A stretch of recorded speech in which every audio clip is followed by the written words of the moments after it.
Hey guys, baka sakaling pinag-iisipan nyo pong bilhin guys ang bagong Redmi A3X na ito pong Redmi. Bigyan nyo po ako guys ng ilang minuto para po i-convince kayo na wag nyo na pong bilhin ng smartphone na to. Dahil nga unang-una, recycled version lang po ito guys ang last year model na Redmi A3, yung wala pong X.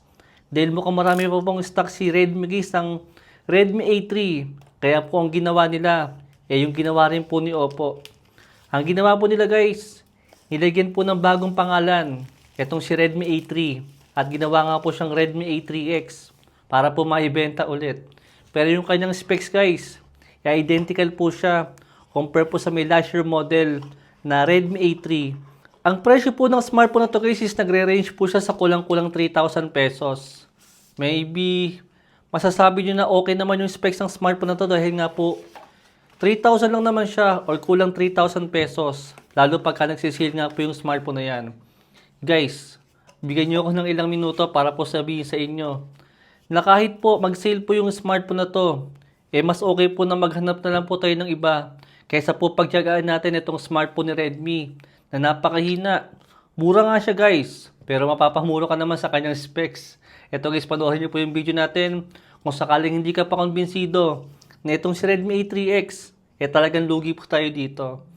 Dito po sa may charger niya guys, syempre basic lang naman to. Ito po yung ating charger, talagang mabagal po yan. Expected na po yan guys sa mga ganitong klase ng mga smartphone. Then ito pong camera natin, still guys, basic pa rin to. Expect na rin po natin na hindi po ito wala po siyang ganong kagandang camera para sa ganitong presyo. Understandable naman yun guys dahil nga nakuha ko lang po siya ng 2.7 kung di ako nagkakamali. Basta less than 3K lang po yung smartphone na to. Pero guys, ito pa po, pakita ko pa po sa inyo yung ibang specs ng smartphone na to. Kung sakali na talagang ito yung gusto nyong smartphone, setup ko lang po siya saglit guys. Ito po siya guys, na-setup ko na po siya. Ito pong display natin is meron po siyang IPS LCD display. Understandable naman yan guys. At itong ating display is meron po siyang 9/3 sa refresh rate. At meron po 720p resolution. Yan guys, understandable naman yan guys para sa kulang 3,000 pesos hindi na po ako magrereklamo sa kanya. At ito pong Android version natin dito guys is hindi po siya naka MIUI o hindi po siya naka HyperOS. Almost naka-stock Android po itong Redmi natin. Ibig sabihin talagang wala pong tiwala si Redmi na magiging mabilis po yung smartphone na to. Dahil nga po mas pinili na lagyan ng almost stock Android po itong budget friendly na smartphone po nila. Ang problema lang po talaga guys, yung kaya nyo pong pagtiyagaan yung ganitong kahina na processor niya, nasa sa inyo po. Kung sa tingin nyo, worried ba to para sa may kulang 3,000 po na presyo niya? Di napakarami na po smartphone guys na mayroong mas magandang specs. Sa ganyang presyo din po guys sa may kulang 3,000 pesos. Lalo nga po kung sa may sale lang din naman tayo bibili. Nandyan po guys ang Samsung Galaxy A06. Nasa kulang 3,000 pesos lang din po siya. Pero mas maganda po yung kanyang specs. Ganon din po guys ang Tecno Spark Go 2. Nagsisale din po siya guys ng kulang 3,000 pesos sa may parehong version po niya. Overall na specs po ni Tecno, mas maganda po dyan guys sa may Redmi A3X. Mula sa may display niya, sa may processor niya, sa kanyang camera. Overall na specs guys, mas maganda po si Tecno dito. Compare nga po kay Redmi A3X. Ganon din po guys ang Infinix Smart 10. Mas maganda rin po siya guys compare nga po dito sa may Redmi A3X na napakahina nga po.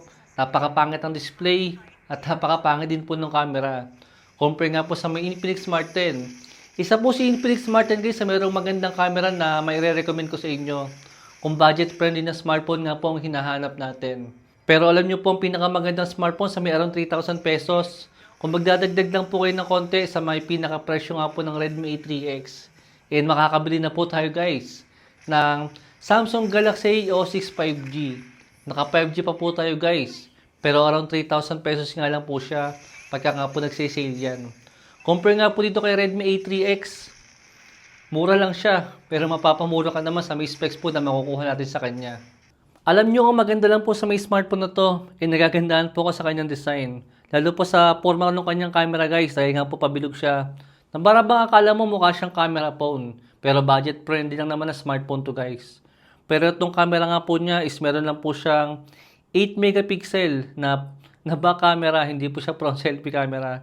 Naka-dual camera siya, pero yung isang camera po niya dyan guys, ay naka 0.8 na megapixel lang. Ibig sabihin, mas mababa pa po siya sa may VGA. Ang VGA po na camera guys, kung di ako nagkakamali, nakukuha po natin yung ganong klase ng camera sa mga 10 years ago po ng mga smartphone. Yung meron 1 megapixel na camera. Pero ito pong camera ni Redmi A3X, masabi lang po siya na meron siyang dual camera. Pero useless lang naman. Then yung kanyang front selfie camera. Ito pong third up notch niya. Meron po siyang 5 megapixel na front selfie camera. Actually guys, ang camera po ng mga Redmi at poco po ng mga smartphone dito sa mga entry level, hindi po natin sila maaasahan.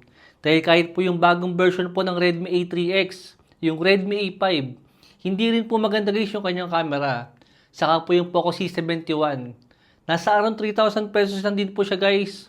At nagsisale nga rin po yun guys ng kulang 3,000 pesos. Pero yung camera din po ng smartphone na yon, kahit bago po sila, hindi po sila ganun kaganda. Tsaka itong performance po niya sa may Mobile Legends, kung kaya nyo pong pagtyagaan to, nasa sa inyo po yan guys. Alam nyo naman na po yung ganyang kababa po na Antutu score. Siyempre, nababaasahan natin dyan. Kahit nga po sa mga basic na pagbubukas po ng mga application, mabagal po yan. Paano po kaya kung magi-games tayo? Talaga napakahina po ng smartphone na yan guys. Kung nasa kulang 3,000 na din guys ang budget natin, napakarami na po mga option na pwede mas maganda sa kanya. Kaya wag po natin sabihin na porket mura siya, okay na yan. Dahil ngayong 2025, napakarami pong magandang smartphone sa kulang 3,000 pesos. Kaya wag po tayo magtiyaga dito po sa ganitong klase ng mga smartphone. And yun lang po guys. Thanks for watching.